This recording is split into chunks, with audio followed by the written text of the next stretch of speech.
Well, it's Wednesday, and that means plants and garden expert Craig Hignight is joining us live to answer all of your burning questions. And first up, Craig, we just got done talking about these hammerhead worms, and talk about what are they? Have you heard of them, and how do people deal with them? Breaking news. This is the first I've heard of them. It reminds me, a couple of years ago we had the jumping worm that was starting to show up in the country, and that's kind of faded away. I don't know if this one is going to be any difference, but from what I saw on the video, keep the vinegar and salt handy. All right, we'll have to check back next week and see what the update is, right? Yeah, already hearing about it in Illinois. Oh, no. All right, to our Facebook questions. Facebook questions, we got our first one here. How do I kill nut's edge in my lawn? Nut's edge. Well, that's good because it has its own herbicide. It is one of these things, do not cut it, do not pull it. That is propagating it. It only gets worse. If you use the nut's edge killer, you have to have about 3 inches of top growth. You spray it and then give it time. It can take 6 to 8 weeks for this chemical to work its way down and kill those nuts underground so it doesn't come back. All right, this says, I have a weeping green Japanese maple. This year, the top section has struggled to grow. I have shoots growing out of the base of the trunk at ground level that have a 5-tipped leaf that are not lacy. I have cut these back as close to the trunk as I can 3 times this year. What else can I do? Yeah, when you cut those back, go ahead and those sprouts, and they're probably coming from the root of the tree, the part that the Japanese maple was grafted onto. You cut them off and you spray them with sucker punch. Sucker punch keeps those sprouts from growing for a year. Now, I'm hoping that you still have lacy growth on top. We went through this at my house a few years ago when we had that really bad freeze. The tops of the Japanese maples looked absolutely awful, but over the next few years, they did go ahead and fill back in. So we just have to give Mother Nature time to work on this. All right. How do I take care of my baby sunrose as a house plant or ice plant? This is going to be an uphill battle. These miniature roses, they can be grown in the house. They need very high light. They need a soil that is well drained. They need to be fertilized on a regular basis. And of course, like any other plant, we do not water coming up from the bottom. So you always drain the excess, but keep your eye peeled for spider mites. These plants are literally attracted to spider mites. So always keep some Mitex on hand and don't let the spider mites take down that baby rose. All right, this year I put the lemongrass into pots instead of the garden bed. They did well, look full, and looks like they need divided and repotted. I will be bringing them into the greenhouse for the winter the day before the first frost. So when that comes, and should I divide and repot them now so that they establish well before this, or just wait until it's time to bring them in for the carcass alive over the winter? I would go ahead and divide those plants, maybe not right now, maybe toward mid-September. These are warm season plants, and yes, they are not winter hardy, so you would have to bring them inside. They are not a perennial, but by giving them a few weeks to get reestablished in a new pot, you're going to have a much better chance of bringing them through the winter. They are not going to make the greatest house plant on earth, but you did mention a greenhouse. Good for you. Just, treat them very gently through the winter, and they will probably be ready for another dig and divide next spring when they go back outside. All right, well, we are taking your questions on our WQAD Facebook page. We'll be right back with more of the answers. Stick around.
Welcome back to GMQC at 11 here, and we're still here with Craig, and we got some more questions coming in on the Facebook, and I got one here for you. My petunias are growing crazy.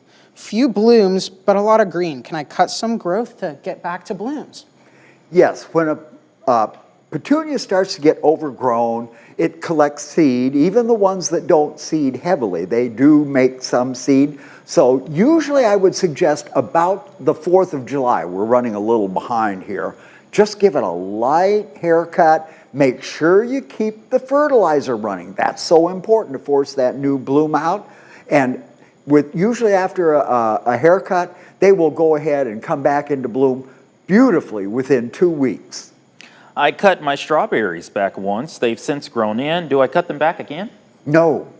Strawberries get cut in June after you've finished the harvest. That's the only time that they get cut back each year. Would be nice if they'd had a little bit of fertilizer back in June also. It seems to be we're running behind the curve here, kids.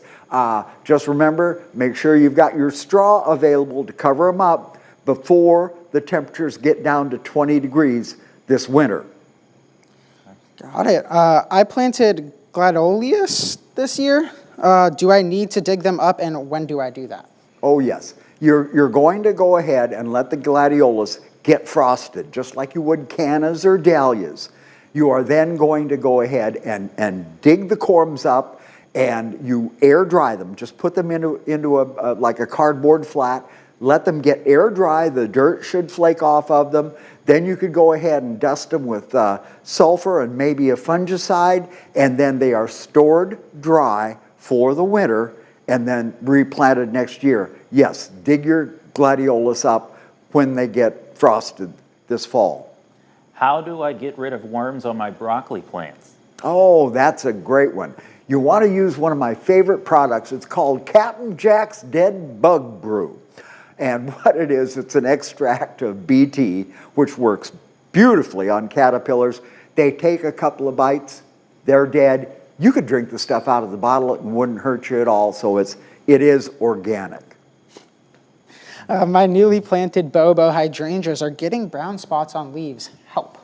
Well, brown spots, this time of the year, I just do not expect any plant to be pristine. If you want to use a fungicide, you can use Daconil, Funginil, maybe a broad spectrum fungicide. Just remember, when those spots started and you want to try and spray 3 to 4 weeks before the spots show up so you can keep them at bay in years down the road.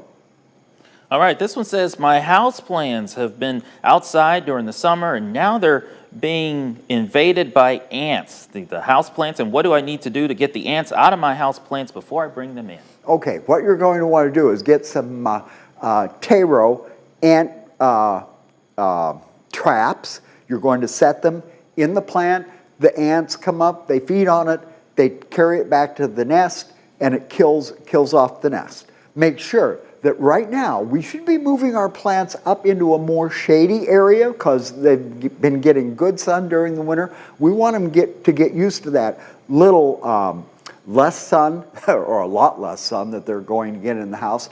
But start going over the plants, looking for insects. Maybe we need to do a little spraying before bringing the plants in this winter. My daughter used Dissolve on her houseplants instead of gnat spray. What can she do to save them? Whoa, this is a toughie. The important thing is that you take good care of the plants. Make sure that you're watering thoroughly, letting them dry out properly between waterings. A little bit of fertilizer while they're still outside would definitely help. Past that, I don't know that there's an actual full remedy for what has happened with those. All right, Craig. Well, thank you as always. And we end up with a stumper. Oh, Can't believe it. yes, it happens. Weather. We'll be sure to join our Facebook Live with Craig each and every Wednesday. There you can submit your questions and be part of the conversation. And here's a live look from our breach point camera in downtown Moline. GMQC at 11. We'll be right back. But first, let's send it over to DeMarco Morgan and Eva Pilgrim with a look at what's coming up on GMA3. Hey, guys. Hey there.